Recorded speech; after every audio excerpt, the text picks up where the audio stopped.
दोस्तों, इस वक्त की सबसे बड़ी, सबसे भयानक और सबसे धमाकेदार खबर सीधे सरहद से सीधे उस बॉर्डर से निकलकर आ रही है जहां पिछले कुछ समय से तनाव का माहौल बना हुआ था।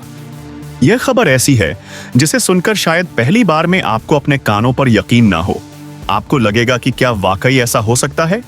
लेकिन जो तस्वीरें सामने आ रही हैं, जो रिपोर्ट्स निकल कर आ रही हैं और जो खुफिया सूत्रों से जानकारियां मिल रही हैं, वो चीख चीख कर गवाही दे रही हैं कि भारत का सब्र अब पूरी तरह से जवाब दे चुका है। भारत का संयम अब टूट चुका है और अब बारी है हिसाब किताब की। जी हां, आपने बिल्कुल सही सुना, एकदम सटीक सुना। बांग्लादेश बॉर्डर पर भारतीय सेना की तरफ से हमारे वीर जवानों की तरफ से एक के बाद एक लगातार ऐसे एक्शन लिए जा रहे हैं, ऐसी कार्रवाई की जा रही है कि पूरा का पूरा बांग्लादेश अंदर तक हिल गया है। उनकी बुनियाद कांप उठी है। और अब से कुछ ही देर पहले जो सबसे बड़ी ब्रेकिंग न्यूज और न्यूज आई है, उसने तो ना सिर्फ बांग्लादेश में बल्कि पूरी दुनिया में हड़कंप मचा दिया है। बड़े बड़े देशों की राजधानियों में फोन की घंटियां बजने लगी हैं।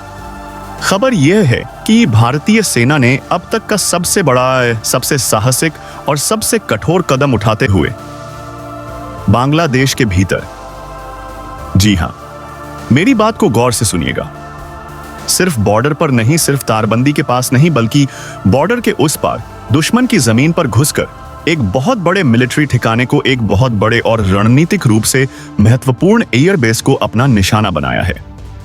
इस खबर के बाहर आते ही, जैसे ही यह बात लीक हुई, बांग्लादेश की सरकार में, वहां के प्रशासन में और खास तौर पर मोहम्मद यूनुस के खेमे में जो वहां की सत्ता चला रहे हैं, उनके बीच जो बौखलाहट, जो डर और जो घबराहट देखने को मिल रही है, वह साफ साफ बता रही है कि चोट बहुत गहरी लगी है, वार बहुत सही जगह पर हुआ है। मोहम्मद यूनुस ने आनन फानन में बिना किसी पूर्व सूचना के रातों रात राजधानी ढाका में अपनी तीनों सेनाओं के प्रमुखों को तलब कर लिया है। एक इमरजेंसी मीटिंग बुलाई गई है, एक आपातकालीन बैठक चल रही है। मीटिंग के अंदर क्या चल रहा है, वहां किस तरह का डर फैला हुआ है, वहां के अधिकारियों के चेहरों पर कैसी हवाएं उड़ रही हैं, इसका अंदाजा आप सिर्फ इसी बात से लगा सकते हैं कि बांग्लादेश की तरफ से अब भारत पर बड़े एक्शन की गीदड़ अब भकी भी दी जाने लगी है। वह डरे हुए हैं, लेकिन दुनिया को दिखाने के लिए शोर मचा रहे हैं। लेकिन दोस्तों, वो कहते हैं ना कि जब जंगल का राजा यानी शेर जागता है, तो जंगल के बाकी जानवर सिर्फ शोर मचा सकते हैं, चिल्ला सकते हैं, लेकिन शेर का बाल भी बांका नहीं कर सकते। ठीक वही हालात इस वक्त हमारे पड़ोसी के बने हुए हैं। तो आखिर हुआ क्या है? क्यों अचानक से शांत दिखने वाले बॉर्डर पर तोपों की गरज सुनाई देने लगी है? क्यों आसमान में फाइटर जेट्स की गड़गड़ाहट से बांग्लादेश का आसमान कांप रहा है? आखिर भारत ने ऐसा क्या कर दिया है कि पूरी दुनिया की नजरें इस वक्त दक्षिण एशिया पर टिक गई हैं? दरअसल दोस्तों, इसके पीछे की पूरी क्रोनोलॉजी, पूरा घटनाक्रम समझना बहुत जरूरी है।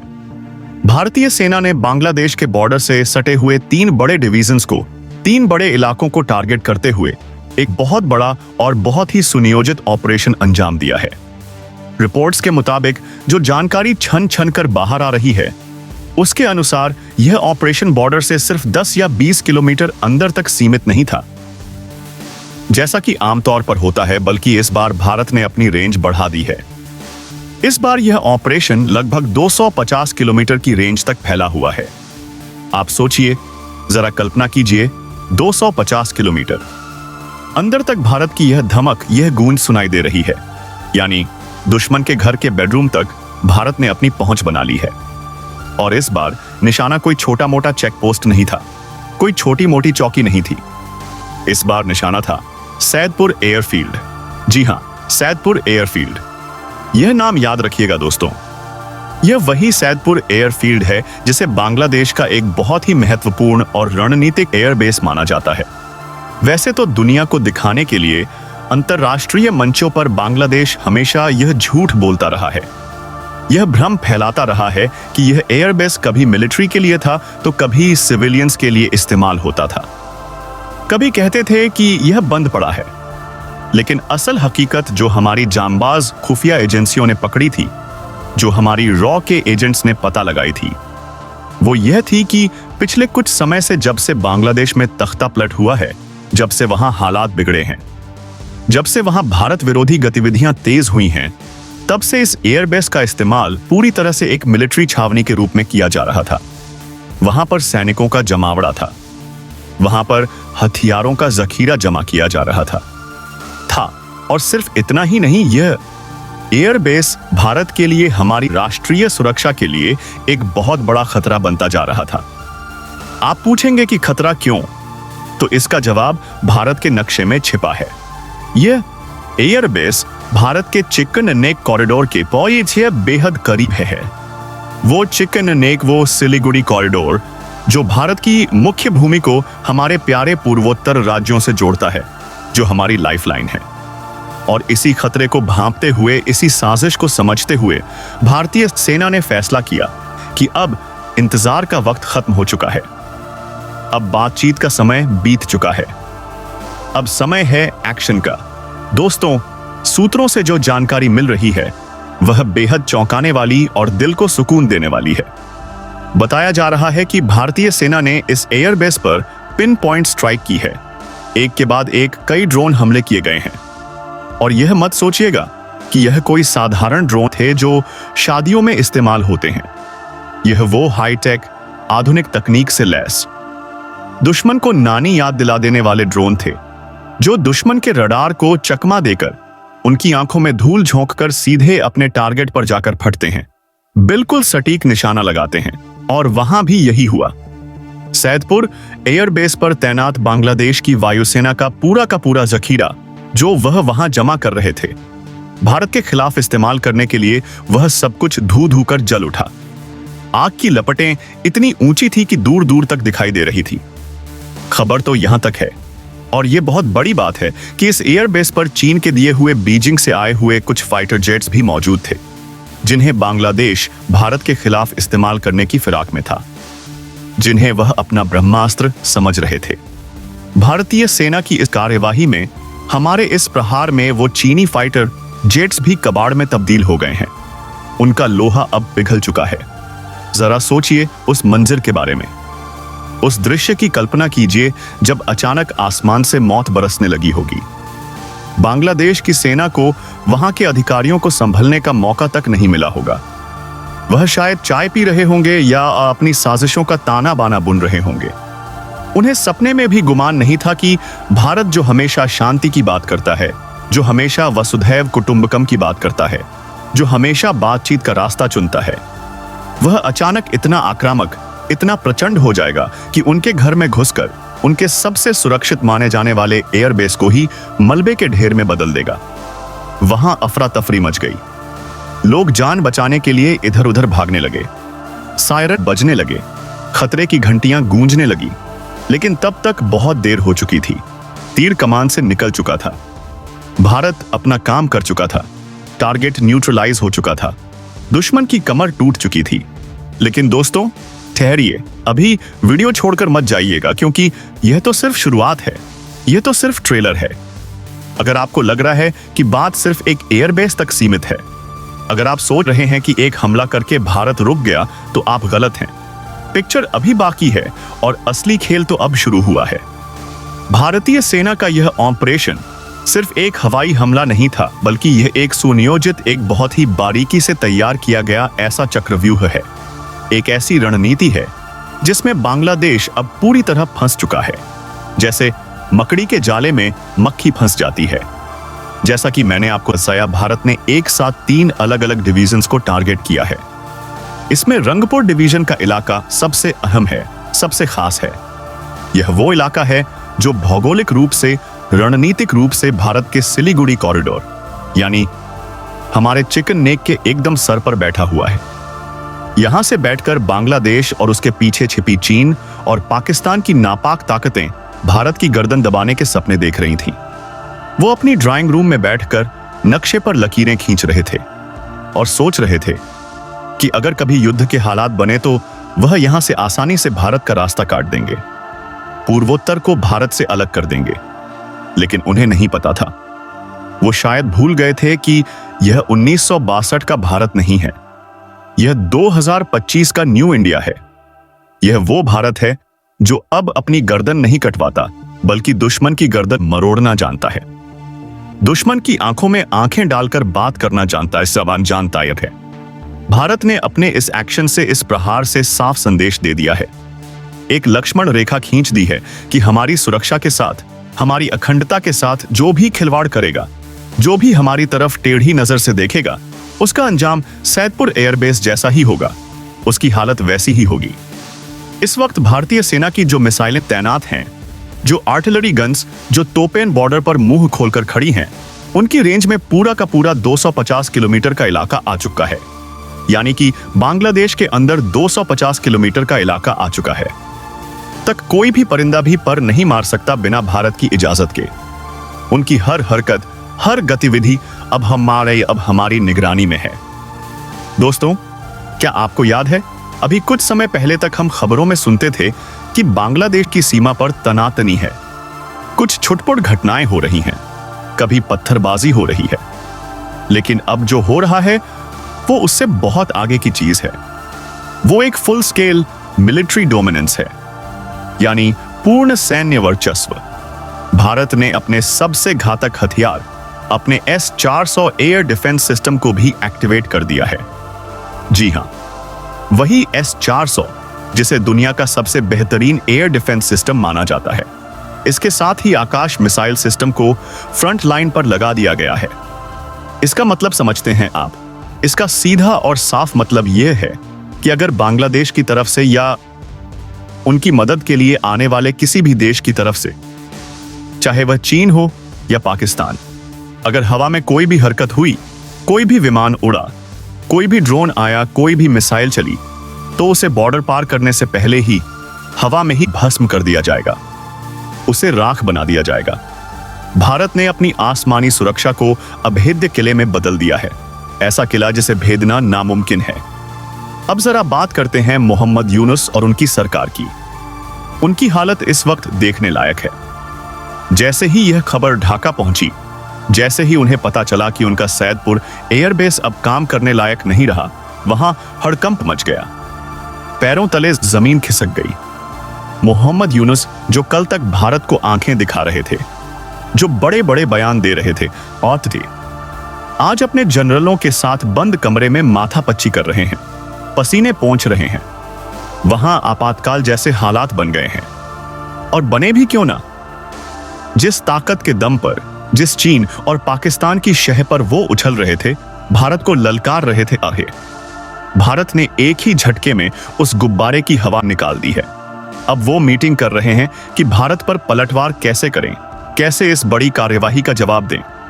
लेकिन दोस्तों, कड़वी सच्चाई यह है, और यह बात वह भी जानते हैं, कि इस वक्त बांग्लादेश के पास ना तो वो ताकत है, ना वो जिगर है, और ना ही वह संसाधन कि वो भारत जैसी विशाल सैन्य शक्ति के सामने, दुनिया की चौथी सबसे बड़ी सेना के सामने 5 मिनट भी टिक सके। और सबसे मजेदार बात, या यूं कहें कि सबसे गर्व करने वाली बात यह है कि भारत ने यह सब कुछ इतनी सफाई से, इतनी सटीकता से, इतने प्रोफेशनलिज्म के साथ किया है कि दुनिया देखती रह गई। इसे कहते हैं सर्जिकल स्ट्राइक का बाप। बिना शोर मचाए, बिना ढिंढोरा पीटे, बिना प्रेस कॉन्फ्रेंस किए दुश्मन को वहां चोट पहुंचाई जहां उसे सबसे ज्यादा दर्द होता है। दोस्तों, अब आप लोग सोच रहे होंगे, आपके मन में यह सवाल उठ रहा होगा कि आखिर भारत ने अचानक इतना बड़ा कदम क्यों उठाया? आखिर ऐसा क्या हो गया था कि हमें अपने पड़ोसी के घर में घुसकर यह कार्यवाही करनी पड़ी? हम तो हमेशा दोस्ती का हाथ बढ़ाते हैं। इसके पीछे एक बहुत बड़ा कारण है, एक बहुत बड़ी वजह है जिसे जानना हर भारतीय के लिए, हर देशभक्त के लिए जरूरी है। और वो वजह है वहां रह रहे हमारे हिंदू भाई बहनों की सुरक्षा और भारत की अपनी अखंडता। पिछले कुछ महीनों से, बल्कि पिछले कुछ सालों से हम देख रहे हैं, सोशल मीडिया पर वीडियोस देख रहे हैं, दिसदी हैं, खबरें पढ़ रहे हैं कि बांग्लादेश में किस तरह से कट्टरपंथी ताकतें हावी हो रही थी, किस तरह से वहां माइनॉरिटीज को, हिंदुओं को चुन चकर निशाना बनाया जा रहा था, उनके घरों को जलाया जा रहा था, उनकी दुकानों को लूटा जा रहा था, मंदिरों को तोड़ा जा रहा था, मूर्तियों को खंडित किया जा रहा था। और वहां की सरकार वो क्या कर रही थी? वो मूक दर्शक बनकर तमाशा देख रही थी, हाथ पर हाथ धरे बैठी थी। बल्कि कई बार तो ऐसा लगा, और कई रिपोर्ट्स ने यह दावा भी किया कि उनका इन दंगाइयों को, इन उपद्रवियों को मूक समर्थन हासिल है। वह जानबूझकर आंखें मूंदे बैठे हैं। भारत ने बार बार समझाया, हमने कूटनीतिक तरीके से बात की, हमारे विदेश मंत्रालय ने डोसियर सौंपे, सबूत दिए, वीडियोस दिखाए, लेकिन ढाका में बैठी सरकार के कान पर जहां फैस तक नहीं रेंगी। उन्होंने हमारी शराफत को, हमारी कमजोरी समझ लिया। उन्हें लगा कि भारत क्या कर लेगा। भारत सिर्फ निंदा करेगा, कड़ी निंदा करेगा और चुप बैठ जाएगा। उन्हें लगा कि भारत अब वह पुराना भारत है जो हर चीज बर्दाश्त कर लेता है, जो मार खाकर भी चुप रहता है। लेकिन वह एक बहुत बड़ी गलती कर गए। वह भूल गए कि यह नया भारत है। यह वह भारत है जो अपनी सीमाओं की रक्षा के लिए, अपने नागरिकों के सम्मान के लिए किसी भी हद तक जा सकता है। भारत ने साफ कर दिया था कि अगर हिंदुओं पर अत्याचार नहीं रुका, अगर भारत विरोधी गतिविधियां नहीं रुकी, तो हम हाथ पर हाथ धरे नहीं बैठेंगे। और जब पानी सिर से ऊपर चला गया, जब बर्दाश्त की हद पार हो गई, जब यह साफ हो गया कि बांग्लादेश की जमीन का इस्तेमाल भारत के खिलाफ साजिश रचने के लिए, आतंकियों को पनाह देने के लिए और भारत को तोड़ने के लिए किया जा रहा है, तब जाकर भारत ने अपना रुद्र रूप दिखाया है, अपना विकराल रूप दिखाया है। आपको याद होगा, मैंने अपने पिछले वीडियोस में भी आपको बताया था कि कैसे पाकिस्तान के इशारे पर, पाकिस्तान की कुख्यात खुफिया एजेंसी ISI की मदद से बांग्लादेश के रास्ते आतंकियों को भारत भेजने की फिराक में थे। यह लोग भारत के चिकन नेक को काटकर नॉर्थ ईस्ट को अलग करने का सपना देख रहे थे। वो भारत के टुकड़े करना चाहते थे। सैदपुर एयरबेस और उसके आसपास के चेक पोस्ट, जो कहने को तो चेक पोस्ट थे, बाहर से देखने में सामान्य लगते थे, लेकिन असल में वह आतंकियों के लॉन्च पैड बन चुके थे। वहां ट्रेनिंग दी जा रही थी, वहां भारत के खिलाफ जहर घोला जा रहा था, हथियार जमा किए जा रहे थे। अब जरा इस पूरे ऑपरेशन की रणनीतिक गहराई को समझिए, इसकी विशालता को समझिए। भारत ने सिर्फ जमीन से हमला नहीं किया है, सिर्फ हवा से हमला नहीं किया है, बल्कि समुद्र के रास्ते भी बांग्लादेश की घेराबंदी कर दी है। आप इस बात की गंभीरता को समझिए। एक तरफ जमीन पर भारत के टैंक गरज रहे हैं, आसमान में राफेल और सुखोई जैसे घातक विमान मंडरा रहे हैं, और दूसरी तरफ बंगाल की खाड़ी में, जी हां, गहरे समुद्र के अंदर भारत ने अपना विशालकाय विमान वाहक पोत, अपना समुद्र का सिकंदर IES विक्रांत उतार दिया है। IES विक्रांत का बंगाल की खाड़ी में होना ही अपने आप में एक बहुत बड़ा संदेश है, एक बहुत बड़ी चेतावनी है। इसका मतलब है कि बांग्लादेश का जो समुद्री रास्ता है, जिससे वह दुनिया से व्यापार करता है, जिससे उसका तेल आता है, जिससे उसे मदद मिल सकती थी, वो रास्ता भी अब भारत की जद में है, भारत के कंट्रोल में। भारत ने एक तरह से उन्हें ब्लॉक कर दिया है, चारों खाने चित कर दिया है। अब ना तो कोई मदद आ सकती है और ना ही कोई वहां से भाग सकता है। सोचिए जरा, जिस देश को यह घमंड था, जो इस गुमान में जी रहा था कि उसके पीछे चीन खड़ा है, पाकिस्तान खड़ा है, आज वह देश भारत के चक्रव्यूह में ऐसा फंसा है, ऐसा उलझा है कि उसे बाहर निकलने का कोई रास्ता नहीं सूझ रहा। चीन ने बहुत कोशिश की, बहुत हाथ पैर मारे कि अपने फाइटर जेट्स वहां भेज सके, अपने हथियार वहां डंप कर सके, लेकिन भारत की नौसेना ने और वायुसेना ने ऐसी किलेबंदी की है, ऐसा सुरक्षा घेर बनाया है कि परिंदा भी पर नहीं मार सकता। दोस्तों, मेरा खून तो यह सब बताकर खौल रहा है, और मुझे यकीन है कि आपका सीना भी गर्व से फूल रहा होगा। कमेंट बॉक्स में एक बार भारतीय सेना जिंदाबाद जरूर लिखिएगा, क्योंकि हमारे जवानों ने जो शौर्य, जो पराक्रम, जो हिम्मत दिखाई है, वो वाकई में काबिले तारीफ है। माइनस टेम्परेचर हो या तपती धूप या फिर घने जंगल, हमारे जवान हर जगह मुस्तैद हैं, हर जगह तैनात हैं, ताकि आप और हम अपने घरों में चैन की नींद सो सकें, अपने परिवार के साथ सुरक्षित रह सकें।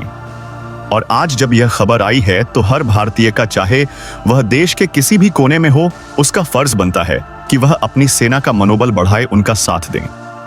अब वापस आते हैं उस मंजर पर। सैदपुर एयरबेस के साथ साथ भारत ने 5 ऐसे खुफिया चेक पोस्ट को भी उड़ा दिया है, जो भारत की सीमा के बेहद करीब थे। इनमें से एक था बिनापोल का इलाका। बिनापोल, यह नाम आपने शायद सुना होगा। यह एक ड्राई पोर्ट है, यानी जमीनी बंदरगाह। देखने में तो यह व्यापार के लिए इस्तेमाल होता था। यहां से ट्रक आते जाते थे, सामान की आवाजाही होती थी। लेकिन खुफिया जानकारी यह थी जो सच सामने आया। वो ये था कि इन ट्रकों की आड़ में दाल, चावल और प्याज की बोरियों की आड़ में बांग्लादेश की सेना वहां अपने मुर्तार, अपने भारी हथियार और अपनी सेना जमा कर रही थी। वो धीरे धीरे चुपके छपके रेंगते हुए अपनी फौज को भारत की सीमा के पास ला रहे थे, ताकि मौका मिलते ही हमला कर सकें। इसे रणनीतिक भाषा में क्रीपिंग एग्रेशन कहते हैं। लेकिन भारत की बाज जैसी नजरों से, हमारे सैटेलाइट्स की नजरों से कुछ नहीं छुप सका। भारत के रडार, भारत की सैटेलाइट्स दिन रात उन पर नजर गड़ाए हुए थी। उनकी हर हरकत रिकॉर्ड हो रही थी और जैसे ही यह पुष्टि हुई कि खतरा हद से ज्यादा बढ़ गया है, अब पानी नाक तक आ गया है, ऊपर से आदेश आया और फिर जो हुआ वो अब इतिहास बन चुका है। वहां मौजूद टैंक, वहां मौजूद आर्टिलरी गन्स, सब के सब अब धुएं के गुब्बार में बदल चुके हैं, लोहे के कबाड़ बन चुके हैं। भारत ने साफ, स्पष्ट और कड़े शब्दों में संदेश दे दिया है कि अगर आप बॉर्डर पर शांति रखेंगे तो हम दोस्त हैं, हम भाई हैं। लेकिन अगर आप बॉर्डर को आतंक का अड्डा बनाएंगे, अगर आप हमारी जमीन पर नजर गड़ाएंगे, तो फिर हम वो भाषा बोलेंगे जो आपको समझ में आती है, और वो है ताकत की भाषा, शक्ति की भाषा। दोस्तों, इस पूरे घटनाक्रम में एक और बहुत दिलचस्प बात है जिस पर आपका ध्यान जाना बहुत जरूरी है। वो है पाकिस्तान का डर। अब आप सोचेंगे कि पिट तो बांग्लादेश रहा है, मार तो बांग्लादेश खा रहा है, तो पाकिस्तान क्यों डर रहा है? पाकिस्तान के पसीने क्यों छूट रहे हैं? दरअसल पाकिस्तान को अपने पुराने जख्म याद आ रहे हैं, उसे इतिहास के पन्ने याद आ रहे हैं। आपको याद है ना 1971? तब भी शुरुआत ऐसे ही हुई थी, तब भी हालात ऐसे ही बने थे और अंत में दुनिया ने एक नया देश बनते देखा था। पाकिस्तान के दो टुकड़े हुए थे और इस बार भी हालात कुछ वैसे ही बन रहे हैं। पाकिस्तान ने भी अपने बॉर्डर पर जो भारत से सटा हुआ है, वहां रातों रात एंटी ड्रोन सिस्टम लगा दिए हैं, अपनी सुरक्षा बढ़ा दी है। उसे डर है, उसे खौफ है कि कहीं बांग्लादेश को पीटते पीटते, बांग्लादेश को सबक सिखाते सिखाते भारत का रुख उसकी तरफ ना मुड़ जाए। उसे डर है कि जो हाल सैदपुर एयरबेस का हुआ है, कहीं वही हाल उसके एयरबेसों का ना हो जाए। कहीं लाहौर और कराची में भी धमाके ना होने लगे, और उसका यह डर वाजिब भी है, बिल्कुल सही है। क्योंकि भारत ने जिस तरह से अपनी ताकत का प्रदर्शन किया है, जिस तरह से अपनी शक्ति दिखाई है, उससे यह साफ है कि अब भारत किसी भी खतरे को अपनी सीमा के पास पनपने नहीं देगा, चाहे वह पूर्व में हो या पश्चिम में। भारत अब डिफेंसिव नहीं ऑफेंसिव होकर खेल रहा है। कहा तो यह भी जा रहा है, और यह बहुत बड़ी खबर है, कि बांग्लादेश के अंदर अब ऐसी आवाजें उठने लगी हैं, वहां के आम नागरिक जो इस कट्टरपंथी सरकार से परेशान हो चुके हैं, जो वहां की रोज रोज की हिंसा और अस्थिरता से तंग आ चुके हैं, वह अब दबी जुबान में यह कहने लगे हैं कि शायद भारत के साथ मिल जाना ही उनके लिए बेहतर होगा, भारत के साथ संबंध सुधारना ही उनके हित में है। रंगपुर डिवीजन के इलाके में जहां भारत का प्रभाव अब बहुत ज्यादा बढ़ गया है, वहां के स्थानीय लोग भी भारतीय सेना की इस कार्यवाही को एक तरह से राहत के रूप में देख रहे हैं, क्योंकि वह भी जानते हैं कि यह आतंकी, यह कट्टरपंथी ना तो उनके सगे हैं और ना ही देश के यह सिर्फ विनाश लाना जानते हैं। दोस्तों, अब सवाल यह उठता है, और यह बहुत महत्वपूर्ण सवाल है, कि आगे क्या होगा? क्या यह तनाव और बढ़ेगा? क्या यह एक बड़े युद्ध में तब्दील होगा? क्या हम किसी बड़ी जंग की तरफ बढ़ रहे हैं? देखिए, भारत युद्ध नहीं चाहता। हम बुद्ध की धरती से आते हैं, हम गांधी के देश से हैं, हम शांति के पुजारी हैं। हम हमेशा चाहते हैं कि दुनिया में अमन चैन रहे, लेकिन हम कायर नहीं हैं, हम कमजोर नहीं हैं। अगर सामने वाला आपकी शराफत को आपकी कमजोरी समझ ले, तो उसे अपनी ताकत का एहसास कराना जरूरी हो जाता है, उसे उसकी औकात दिखाना जरूरी हो जाता है, और भारत ने ठीक यही किया है। यह हमला, यह स्ट्राइक असल में युद्ध की शुरुआत नहीं, बल्कि युद्ध को रोकने की एक कोशिश है। यह एक चेतावनी है, एक वार्निंग है कि बस अब और नहीं, अब बहुत हो चुका। इस वक्त भारत ने जो 250 किलोमीटर का बफर जोन बना लिया है, वो एक तरह से सेफ्टी वॉल्व का काम करेगा। अब बांग्लादेश चाहकर भी कितनी भी कोशिश कर ले, भारत के चिकन नेक के करीब नहीं आ सकता। भारत ने अपनी कमजोर नब्ज को ही, जिसे वह हमारी कमजोरी समझते थे, उसे ही अपनी सबसे बड़ी ताकत बना लिया है। जिस रेलवे लाइन को वह निशाना बनाने की सोच रहे थे, जिसे वह तोड़ने की साजिश रच रहे थे, आज उसी रेलवे लाइन से भारत अपनी फौज, अपना रसद और अपने हथियार बॉर्डर तक पहुंचा रहा है, बेधड़क पहुंचा रहा है। यह भारत की बदलती हुई तस्वीर है। यह वो भारत है जो इंफ्रास्ट्रक्चर भी बनाता है और उसे प्रोटेक्ट करना भी जानता है, उसकी रक्षा करना भी जानता है। मेरी आप सभी से, मेरे एक एक दर्शक से हाथ जोड़कर गुजारिश है कि इस वीडियो को ज्यादा से ज्यादा शेयर करें। इतना शेयर करें, हर व्हाट्सएप ग्रुप में, हर फेसबुक पेज पर, हर जगह इसे फैला दें कि यह जानकारी देश के हर बच्चे, हर बुजुर्ग और हर नौजवान तक पहुंचे। अगर आप भी चाहते हैं कि भारत इसी तरह विश्व गुरु बनकर एक महाशक्ति बनकर उभरे और दुनिया पर राज करें, तो इस वीडियो को लाइक करना मत भूलिएगा। आपका एक लाइक हमारे लिए, हमारी पूरी टीम के लिए बहुत बड़ा मोटिवेशन है, हमारी ताकत है। और हाँ, अगर आपने अभी तक सब्सक्राइब नहीं किया है तो भाई किस बात का इंतजार कर रहे हो? क्या सोच रहे हो? अभी के अभी वह लाल वाला बटन दबाओ और घंटी जरूर बजा देना, ताकि अगली वीडियो जैसे ही आए सबसे पहले आपको पता चले। आप कोई भी अपडेट मिस ना कर